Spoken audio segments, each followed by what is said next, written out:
Sir இப்போ பார்த்தீங்கன்னா நம்ம ஆட்சிக்கு வரதுக்கு முன்னாடி அதிகமாக பெண்கள் பாதுகாப்பு அது குறித்து பேசி தான் ஆட்சிக்கு வரும். ஆனால் தற்போது நடக்கக்கூடிய சம்பவம் வந்து பார்த்தீங்கன்னா அதே போல தான் தற்போது குறிப்பாக வந்து பார்த்தீங்கன்னா அந்த கோவை மாநகர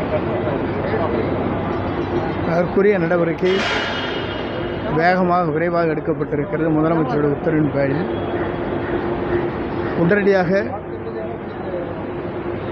அந்த நபரை கைது செய்யப்பட்டிருக்கிறார்கள். அதற்கான நடவடிக்கை மேற்கொள்ளப்பட்டிருக்கிறது. முதலமைச்சர் அவர்கள் டிஜிபியை நேரடியாக சென்று விசாரணை மேற்கொள்ள வேண்டும் உத்தரவு வழங்கியிருக்கிறார்கள். இது உண்மையிலேயே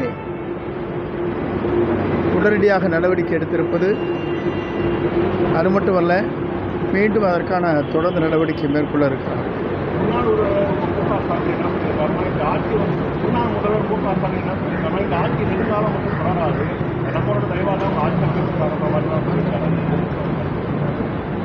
ஒவ்வொருடைய கருத்துக்கள் வேறு. இந்த ஆட்சி 5 ஆண்டு காலமல்ல, நம்முடைய தமிழக முதலமைச்சர் இருக்கும் வரை அவர்தான் தமிழ்நாட்டின் நிரந்தர முதலமைச்சராக இருப்பார்.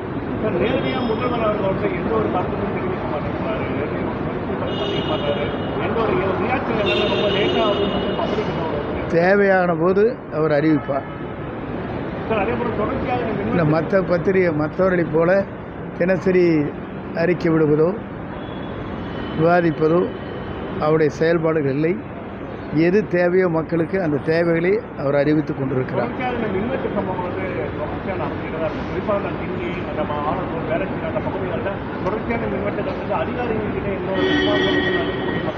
அதற்கான பதிலை நம் மின்துறை அமைச்சர் அவர்கள் வெளியிட்டிருக்கிறார்கள். அதுவே போதும்.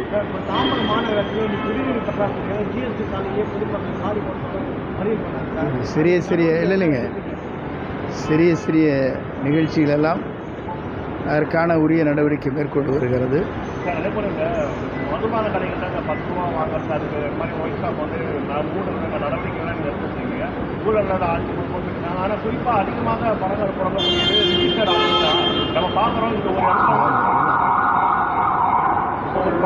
இல்லை, ஒரே ஒரு வரி உங்களிடத்தை கேட்குறது ஒன்று தான்.